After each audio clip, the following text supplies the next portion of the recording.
Okay, welcome everyone to the May PFCC Partners Community of Practice Workshop.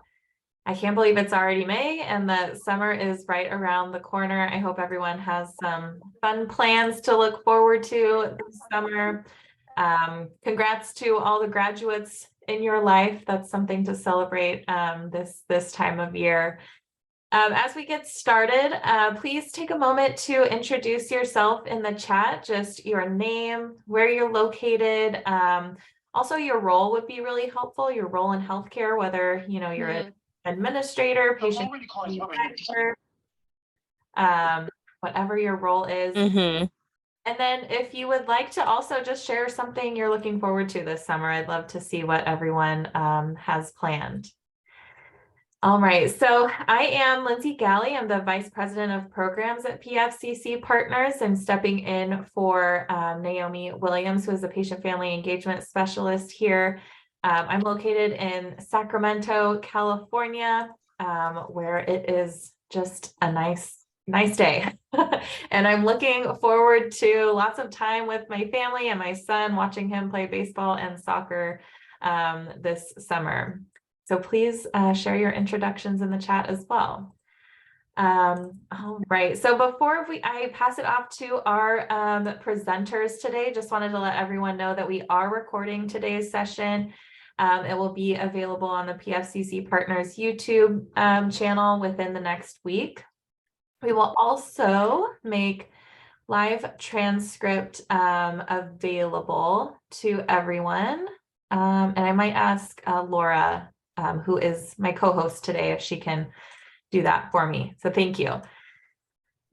All right. So our organization, PFCC Partners, this is really what we're all about. We want to see a health system transformed into one that works with people and through communities as a partner in their well-being.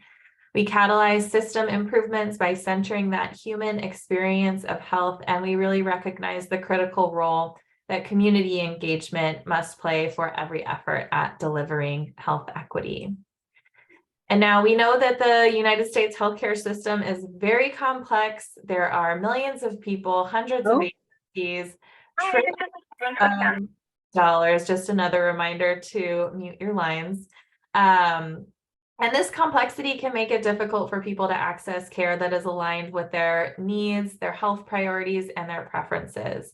And PFCC Partners believes that a system that centers care and care processes on the person has the potential to reduce complexity and advance a culturally humble, equitable healthcare system. So we recognize that need to then open space for patients, families, caregivers, and community voices to drive improvements in this really complex system. And we know that these voices are a huge catalyst for improvement and systems change. This team has decades of passionate experience partnering with healthcare systems and leaders, engaging those with lived experiences in their efforts to improve.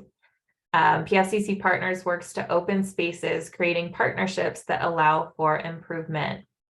Our organization also hosts the PFA Network that helps fill that space. The PFA Network is a community of patient family partners for patient family partners, those people that are using their lived experiences to influence healthcare. And I know we have a lot of patient family partners or advisors, people with lived experiences on today. So thank you all for joining. Our organization, its approach has really been built on our own experiences trying to engage with our health systems and our efforts to engage the now 1,000 plus voices of the PFA network across our health system. So we have a really unique understanding based on the connections that we have with the community and patients and family caregivers of the infrastructure, the context, and supports needed for impactful engagement. So if you're a patient family advisor, we invite you to join our community as well. Right, I wanted to speed through those introductions so we can get to our presenters today. I am thrilled to be joined by Dr. Enriquez Anguidanos and Clarence McCrae from CBCS. I will give them both time to introduce themselves while Enrique, you share your screen, but welcome and thank you so much for joining us and presenting to our community and sharing about navigating vulnerable populations. So thank you. Thank you, Lindsay. I think we need to have empowered for the screen share. It's still, uh, There you go. there we go. We got it. So, welcome everyone. Lindsay, thank you so much for the opportunity. Let me, you guys can see my side here. I'm Dr. Enrique Guidanos. I'm here in beautiful Seattle, Washington. You can see our sunny day out there in my background, and I'm joined by Clarence McCrae, soon to be Dr. Clarence McCrae in Virginia with our HUV program in Virginia. And I'll let Clarence tell his story here shortly. We really welcome the opportunity from PFCC to tell a little bit of our story. I'm going to spend the first 10 to 15 minutes telling you a little bit about myself and CBCS. And then Clarence is going to dive in the next 15 minutes to tell his story and his role at CBCS and running our navigator team. And then we have about 10 to 15 minutes for question and answer. So that's the layout of what's coming up. We usually take questions as we go, but since the structure is so set, I think it'd be best to hold the questions till the end. Throw them in the chat if you got them, and then just another kind reminder to mute your mics because it is live across everyone. So I'm an ER doc. I've been practicing a little more than 25 years. I'm based in Seattle, Washington. But I've been doing community navigation since 2006, so 17 some years, and CBCS particular for the last 7 years. So we are a 24/7 live navigation service. Our lane in the healthcare industry is to find folks that can be difficult to find or folks that have difficulty engaging with resources, to connect with them, and then to connect them to the appropriate resources. That's really our specialty. On average, each of our enrollees has about 6 care coordinators already assigned to them, but no one can find them. Our enrollees has trouble connecting with their care coordinators and vice versa. And so that's really our lane is to help the community navigate that population. Um, Put an X on that. We Our specialty is really to get out because we're live, and I will say what's really unique about us, and Clarence might dive into this a little bit more as we get there, is that we are 24/7, 365 foot on the ground in every community we serve. And there's a lot of good care coordination going around the country that can be done telephonically or through a webinar based or 8 to 5 Monday through Friday. But our specialty is being there live on the ground 24/7, 365 to make sure that folks have the resources they need in real time. And it got born out of me being an ER doc, and for our patient populations, the resources aren't always available at 2 in the morning on a Saturday. And when a crisis happens at 2 in the morning, if it's bad enough, you only sometimes got 3 options. You end up, if the crisis escalates in jail, God forbid you end up in the morgue, or you end up in the ER. So we're one of the few places in the ER that's available. And having seen folks come in time and again to the ER, figuring there's got to be a better way. That's where this really got born out of. So what we specialize in is finding folks where they're at. If they're in the ER at 2 in the morning, if they're in the blue tent under the freeway, wherever, finding out who they need to coordinate with in the community and hearing the story of the resource as well that they have to coordinate with. What are their capacities? What are their hours? And then trying to be that glue 24/7, 365 that can connect our enrollees with the resources. I talked a little bit about how this started. It's Let's see if I can go backwards here.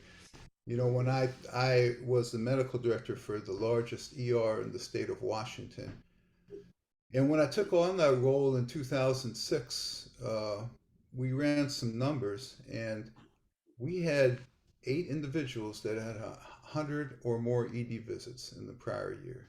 And what that meant to us is that there's some type of crisis event that's happening for individuals 100 times a year that they can't take care of elsewhere, and they're coming to the ED. Now, we do a lot of good work in emergency departments, but you know, we're not great necessarily at addressing social service or chronic care needs. We're pretty good at reversing an overdose or fixing a heart attack or taking care of a trauma. But for many times for these 100 visits, we just didn't have resources to connect with. So we'd address a minor issue, the individuals go out, and then they'd be back again because their crisis evolved. And so we started a grassroots effort. We just, our nursing director, myself, and our social worker figured we got to find a better way. And we met with the 8 individuals and found out a lot of what they needed was quite simple. One individual was a diabetic. She didn't have a primary care doctor. She didn't even know how to check her glucose. And she just needed a glucometer. All 8 of them just needed primary care doctors. So we partnered with our FQHC in the community. And over the course of the next year, we dropped the visits from these 8 individuals by 90%. And in fact, when we launched this, we didn't know what our capacity would be, what we'd be able to do. The next year, we thought, well, let's broaden this to everyone that's got 50 or more ED visits. And we were able to do that. And the following year, we went to everyone that had 25 or more visits. And this grassroots program out of this hospital that's still present to this day was doing some wonderful work, connecting folks outside of the scope that you typically think an emergency department's for. So then fast forward a few years, in some cases, I started seeing folks not come to our ED, but go to the emergency department down the road. And so it made me realize, yeah, maybe it looks like our hospital's doing better, but we're really not hitting the mark for that individual or for the community. And so I started a mindset of what if we could take this at a community rather than just out of a hospital? And that opened a whole new bunch of questions. Who would fund it? How would we identify who participates? Maybe law enforcement has a different mindset than the local food bank, than the local behavioral health center, than the therapeutic courts. So, how do we figure out who would participate and how do we identify the value for each of those entities? And that, frankly, took me several years to try to figure out, change the mindset from a hospital base to a community base. One thing I did notice as as we started evolving is that our shared individuals would often touch base with all of these resources within a community. And all of these resources, in their own way, were doing amazing work, but typically they were all siloed and often not talking to each other. And so, where I found some of the most benefit wasn't necessarily reinventing the wheel, but just trying to connect everyone that's in this circle with each other. And that alone started this tremendous synergism. And so the process ended up being we would hire folks from the community, our navigators. We would learn how to talk and identify our enrollees, but we would also engage each of these resources, hear the resources story. What's their capacity? What's their struggles? Find out from our enrollees what's your struggles with each of these individuals? What's working good? What's not working good? And then we try to really be the glue and just connect everyone. And it was amazing how much synergism would then occur. Honestly, it turned out none of these folks, of course, we got to fund this, right? For the most part, while almost everyone on this list touches almost every individual. Do y'all It's, want to eat fish tonight? oh, we may have an open mic there, so you may want to go just check your mic status, but thank you. Um, the one thing that I wanted to figure out is who is going to be the one funding. And at the end of the day, it took me a few years to figure out, but are there were two sources. Typically, either our state Medicaid programs or our managed care organizations had the most at risk financially because they were often funding much of this. But each of these resources had skin in the game. So we would approach what we've evolved to is approaching our Medicaid and healthcare organizations to fund programs, but then we spend a significant amount of time touching base with all of these resources. And it's amazing how each of these entities will want to dedicate resources to the program because really it's the synergism that comes from everyone working together not only provides tremendously more effective benefits for our enrollees, but the staff from each of these entities tend to be much more effective and the communication within the community develops dramatically. So it's really an amazing flywheel that evolves.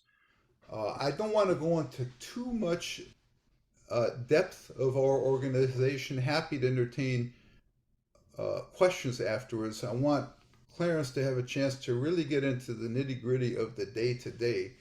But I will say that what differentiates CBCS, Community Based Coordination Solutions, from most every care coordination program is really these five entities. We are direct patient engaged. We're live in every community we serve around the country, foot on the ground. And I'll talk a little bit. We hire for lived experience, so our staff are quite savvy. We are 24/7, 365 for this job we're doing. We have for that 1 to 2% of clients we're serving, we have to be live 24/7 for them. We have to be able to engage all those community resources I listed and understand their perspective. We have to understand the community data sharing process, and it's different in every community across the country. And so we become experts on understanding the health information exchange and the community information exchange platforms, whether it's Unite Us or Find Help, Ambertha, whether it's the collective medical products or the CRISP product in Maryland or whatever other state database. And then I'll show you some of our results just to give an oversight, but we guarantee our work for our contractors. If they don't save money, if our individuals aren't getting better care, then we don't want to get paid. So we want to make it a value-based approach. We feel that that's really where the healthcare industry needs to go. For our results are pretty consistent. For our enrollees, we get much more engagement of them in their care. And Clarence will speak to some of that. We get decreased crisis events. We generally will have at least a 50% reduction in ED visits and hospitalizations. The theory being we're not evolving to a crisis point, and we have an increase in outpatient visits, which is what we want. For our community resources, the coordination not only internally, but with other resources is improved, resulting in better utilization of their limited resources and reduced cost. And these are just some specific programs I put up. We run programs across the country. The program that Clarence leads, the state of Virginia approached us. We are not limited to behavioral health. We'll do any we'll customize our work to whatever the issue is in the community. Substance use, high ER use, high admissions, behavioral health, pediatric issues, OB issues. The state of Virginia was struggling with overcapacity in their psychiatric facilities. And so in 2020, they asked us to launch a program really just connecting folks once they got discharged from a psychiatric behavioral health admission to the right resources to try to avoid readmission.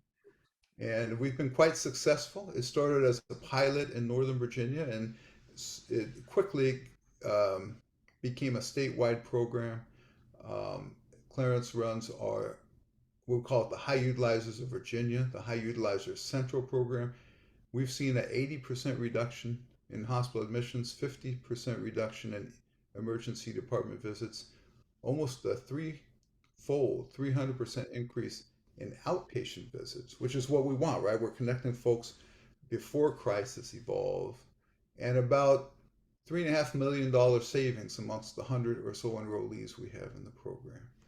Alaska and Washington, similar programs, 50% reductions, large savings per individual.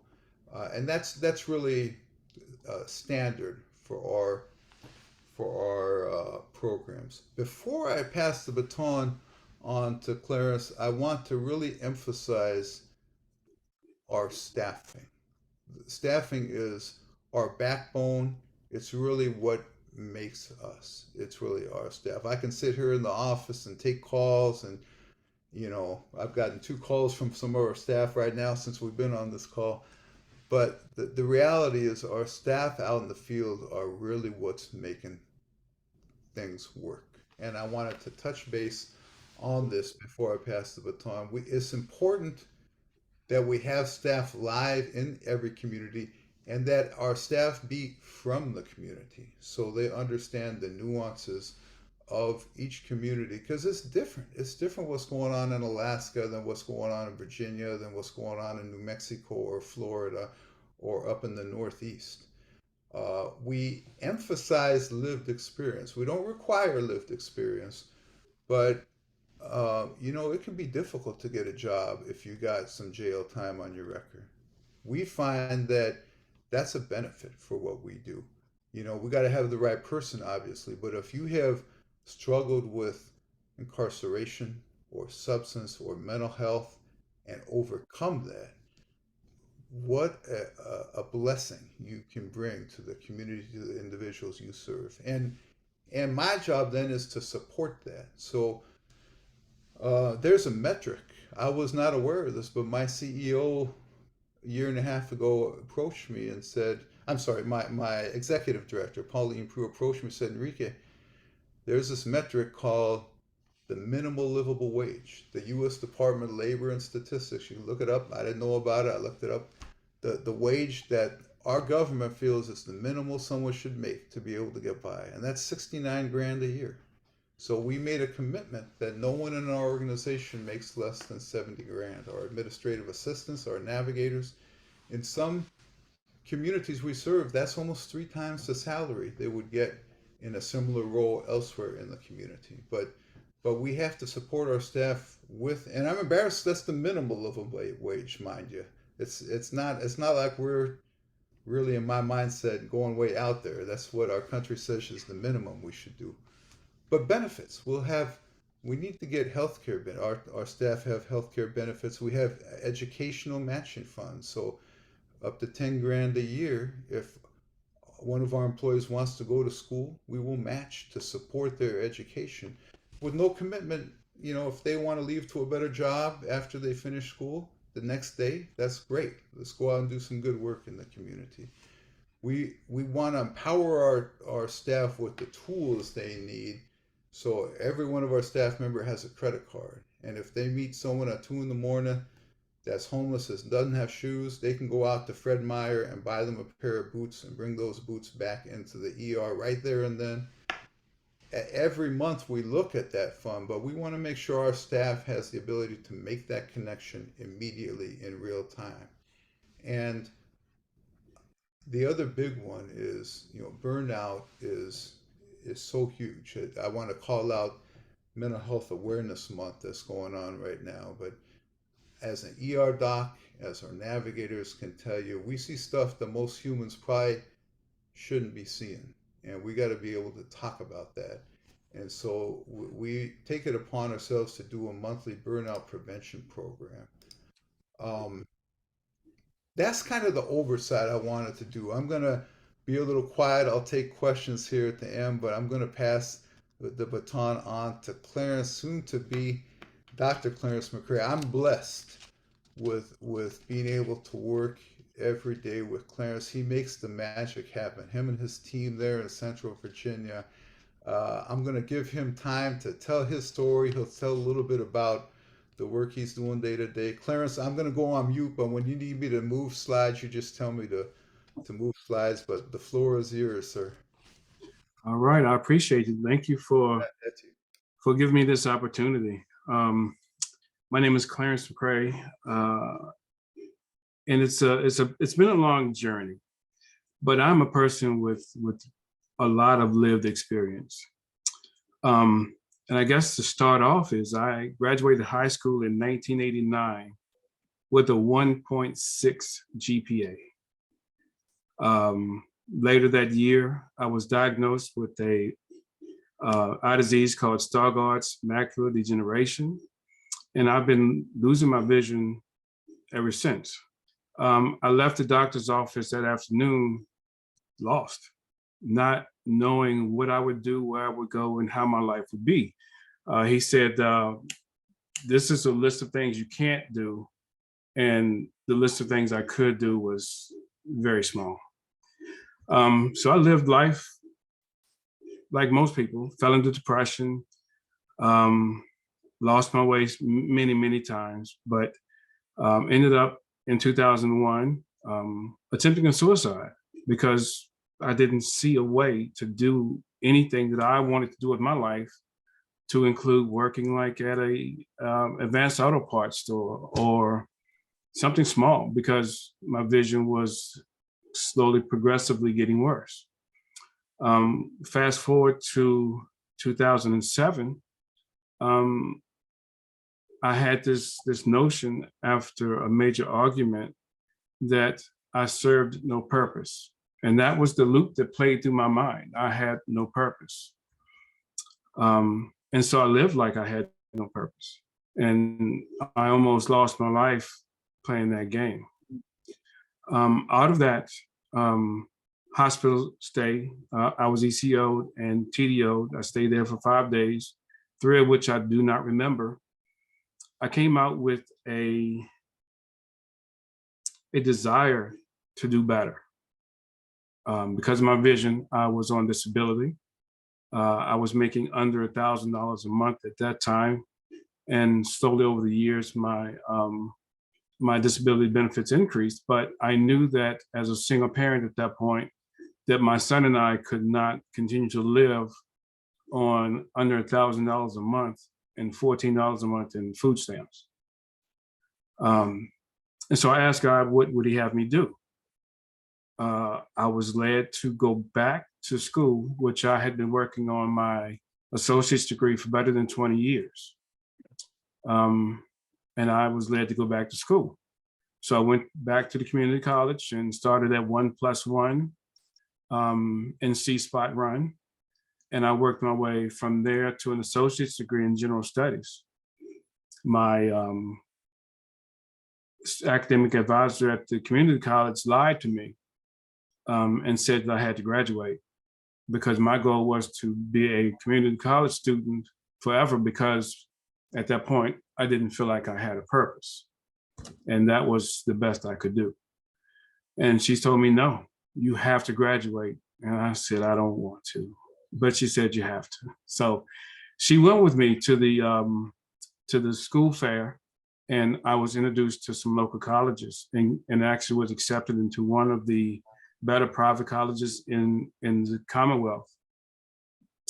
From that experience, I found out that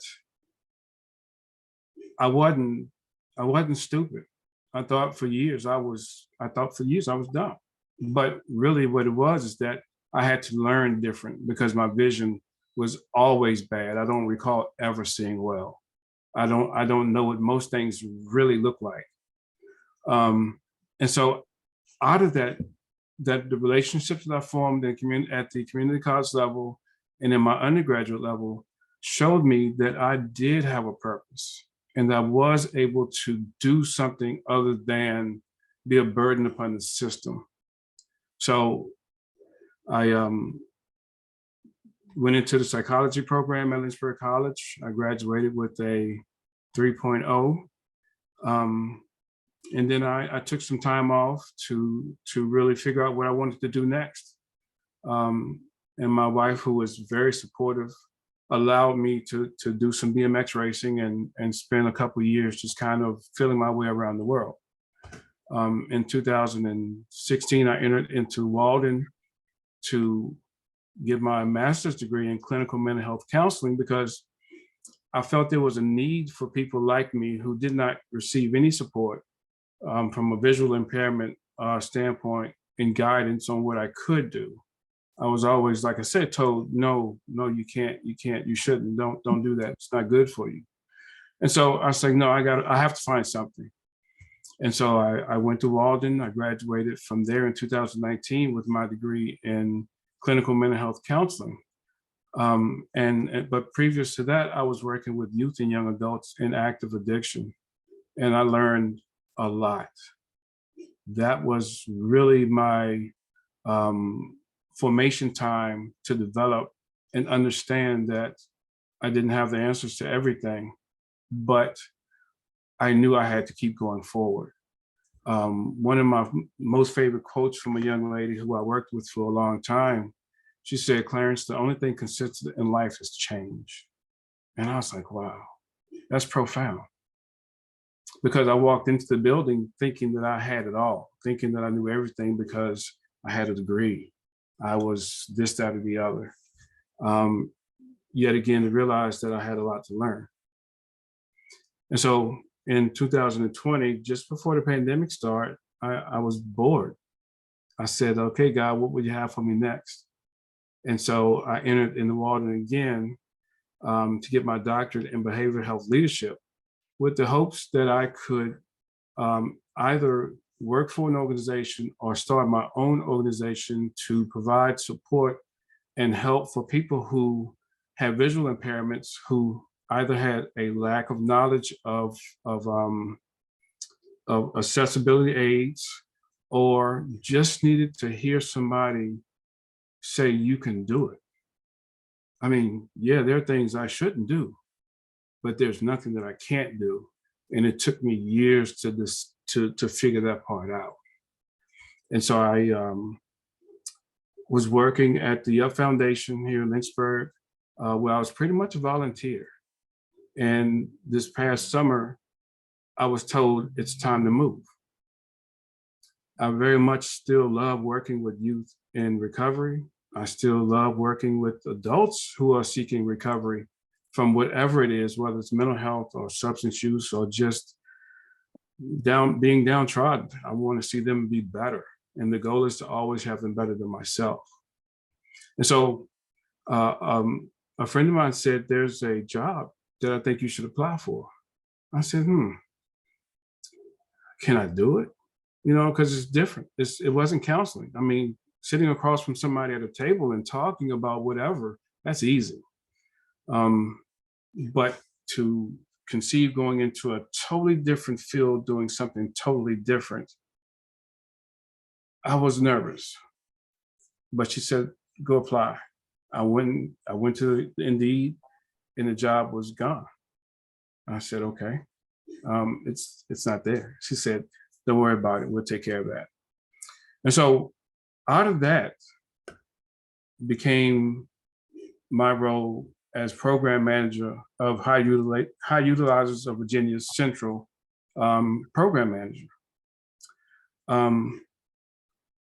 I didn't know what to expect. I didn't know what to do. I just knew that I was on this new journey and that it was going to be okay. And so one of the wonderful things about CBC Solutions or the Hub Central program is that they actually paid a wage that was more than adequate for me, not only to take care of my wife, who had supported me for the last 10 years while I was trying to figure out what I wanted to do. But it gave me the ability to also now give back to my parents who are elderly and are struggling to make ends meet because of life circumstances for them. And so that's the beautiful part about it. I'm able to use my education. I'm able to use my lived experience as somebody who struggled with the medical side of things and finding good doctors and finding good support in the community, which there still is very little. I've been able to assist a lot of people in just believing that tomorrow is going to be better than today. And that's one of the beautiful parts about working with this program and how we are able to use all of what we're taught to become beacons of hope for a lot of people. And so, as Enrique shared earlier, one of the most important aspects about being in this situation is that we are able to provide 24/7 care for all of our enrollees. We have someone on call at all times who are able to either meet them in the hospital, meet them where they are in that moment, and prevent them from having to utilize services that they may or may not need at that point. And it's an awesome feeling to be able to do that. The other good thing about this job, for me especially, is as a person who seeks out the connectedness of our community, I'm able to go and speak to people in places where I would have never dreamed of being able to go and speak to. I have executive directors of the local community services board who handle our mental health and other substance use issues in my phone. I can call at any time and receive help with many clients who normally could not have gotten in as quickly as if I hadn't placed the phone call. It's awesome. And I know this is a very unique organization. And I hope I'm following the PowerPoint. With our, you're doing great, yeah.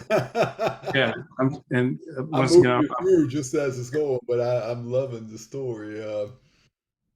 thank you. And so with that assistance, I work with 5 wonderful community resource navigators who really have a passion for what we do.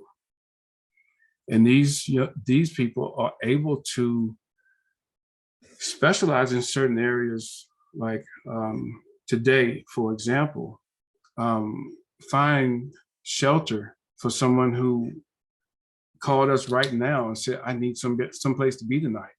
We were able to find them shelter. There are many stories that I could tell you about being able to provide items or immediate items to help them get through the day, because most times they don't have it. And so we have to stand in the gap for them. I was wondering, thank you, Clarence. That's like, this. I can sit and for all of our listeners, one of my favorite things is just listening and getting advice from Clarence, because his approach to life I find so motivating for myself, and really it's probably a daily example for me, Clarence, of how when I'm listening to our staff, there's so much that I learn from that, and as long as I can keep an open perspective and open ears, I'm learning every day from each of our staff. I got some questions, but I thought, Lindsay, I don't know where we're at time wise. am happy to feel. I don't know how you're feeling, Clarence. If is it a good time to Yeah. field some questions if there's any from the audience? Oh yeah. Yeah, and there is a lot, lots of good conversations going on in the chat. Lots of appreciation, Clarence, for sharing your story and just the journey that you've been on. It's really, really powerful, really inspiring. One of the things that I really liked what you said is that, you know, you use what you're taught to become beacons of hope. And I think what really resonated with me about this organization. It's not only what you're taught, it's also using, you know, your lived experiences and what you've been through. And I think that combination just makes for such a powerful resource in the community. So thank you for that. I wanted to actually start with Naomi's question in the chat. She shares many health systems and organizations are on the inclusivity, diversity, equity, and accessibility journey, and trust is at the center of the conversation. So how have you gained and maintained trust within the community? What is your top suggestion to give health systems to not only gain trust from the community, but also show themselves trustworthy to see the kind of impact that you've had? That's a good question. And the biggest problem that we run into is honesty. Many organizations make promises that they will be there to support people, and they're not. And that's a big problem, but it's not just isolated to that specific organization. It's a systemic problem. And what we're able to do in those situations is provide the items or whatever help they need without the red tape. Our immediate access fund can allow me to, if I need to, put somebody up in a hotel for the night. That hotel stay may be the difference between them hurting themselves, going back out from recovery, and being safe and warm for a night. What is that really? I mean, it's a big thing, but really it's a small thing. And I think we all need to be more honest with our clients. Yeah, and I would offer too, like, thank you, Clarence. I feel an obligation, you know, first and foremost, to pay the folks that's doing the work a decent wage and Mhm. provide them the resources. So by no means do I consider myself a DEI expert or even on the better half of the population, but I figure if I can at least make sure I'm we're paying folks that's doing the work a good wage and supporting further education, then that's a positive step in the right direction. So Mhm. that's what I would offer too. Yeah, that's really helpful. I think, yeah, doing what you're saying you're going to do is a big one too. So thank you both. Kind of going backwards in the chat, so I'm going to go to Gabrielle's comment here. They're hearing from community-based organizations who are new to hiring folks with lived experience that one of the challenges they're experiencing is that these staff need more support and perhaps oversight than more traditional case management staff. Have you had this experience, and can you offer any best practices for supporting non-traditional case managers to be successful in their positions? I can actually, yes. And the biggest thing that in that arena is continued conversations. With 5 persons on my team who have very diverse backgrounds, it's imperative that I converse with them on a regular basis and get to know them so that I can identify areas where they may struggle and be able to meet that need when I see the struggle beginning, and then walk with them through the struggle until they are able to do better. It's a difficult process at times, and it's very time consuming. But at the end of the day, you end up with a better staff member who's willing to work with you because firstly, you understand them. Secondly, you care. And thirdly, they learn how to work better because they know you care and that they are supported. And so I meet with my staff individually at least once a day, if not once every other day, just to check in and see how you're doing. Yeah, and you are an expert in that. Clarence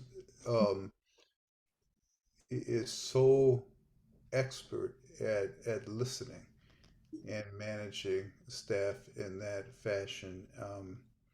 You know, we do as an organization. Is there a legal obligation to do things right? Yes, there is, and we make sure we have our lawyers look at contracts, and if we have someone that has a felony background or a certain background, then we'll have a sit down and say, look, this is the job. Does it preclude from doing the job? We want this individual. How do we make it happen? And to date, at least I can say there has not been a situation where someone's history has precluded them from doing the job. Mhm.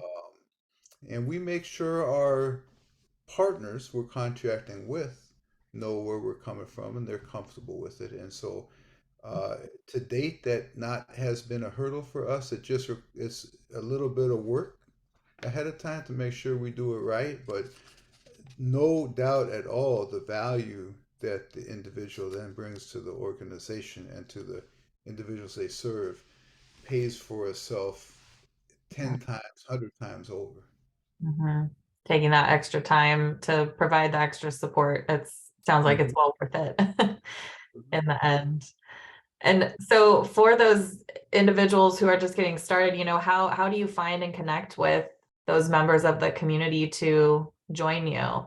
Naomi asked, Clarence, how did you find or learn about this organization, which I think you kind of shared, but others within the community to be a part of the organization, how do they find you, or vice versa? How do you find them?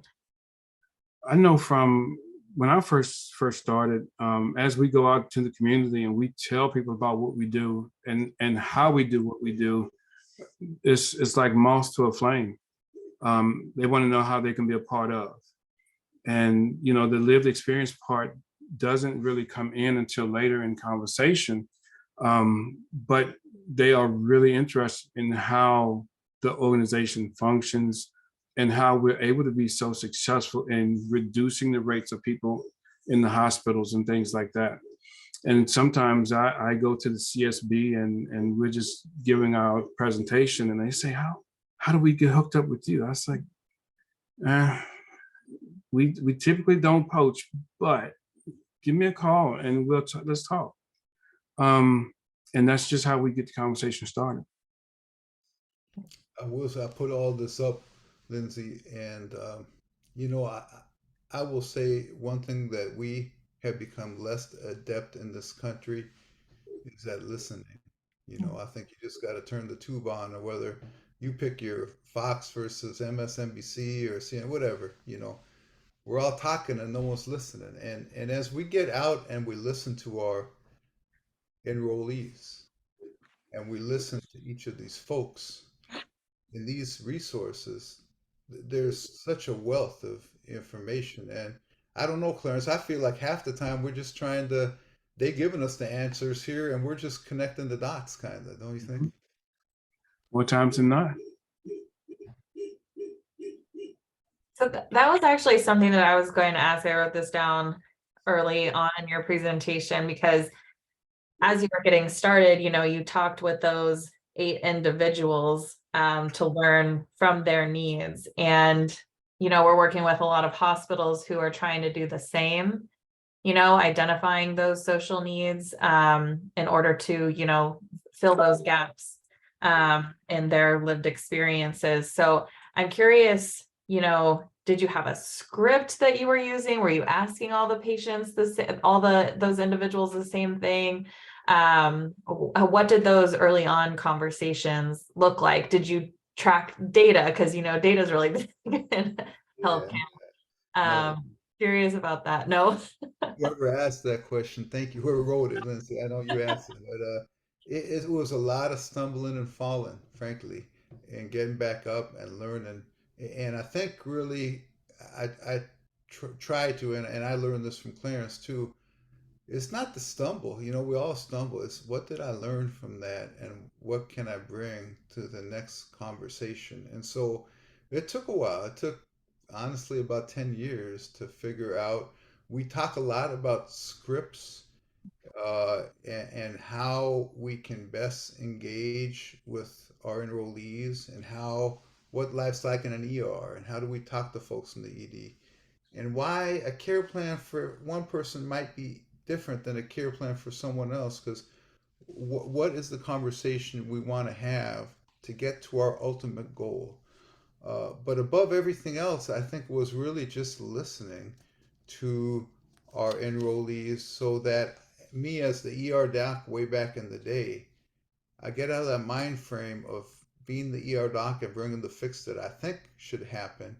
And I really listen to what the issues are, and how can I try to help address those issues.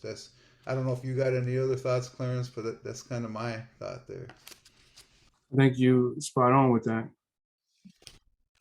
Great. I really like that. I'm gonna clip that and use it. It's okay to stumble. We call it failing forward. As long as you keep moving forward. You have to. Yep. Yeah.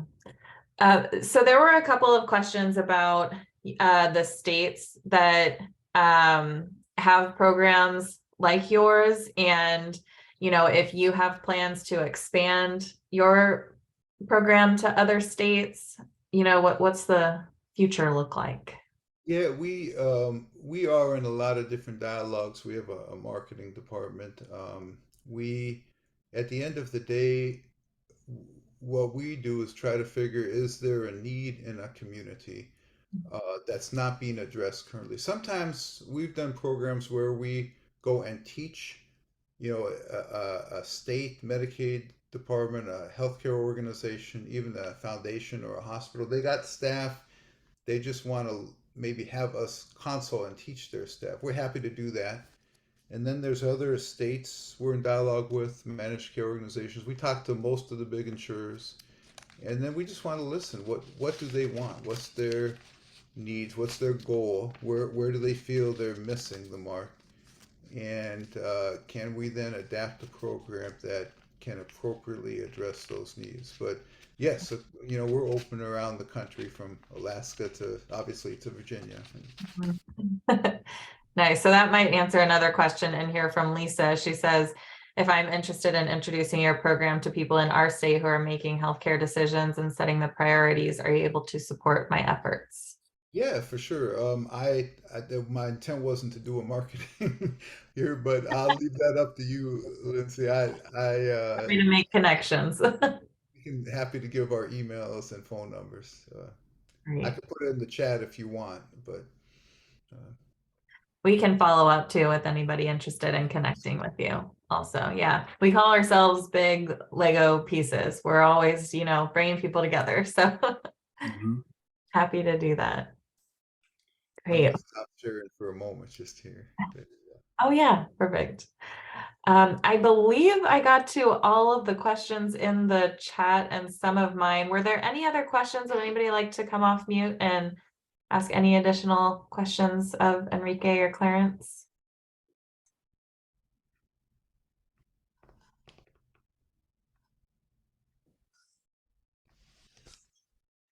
I have a comment.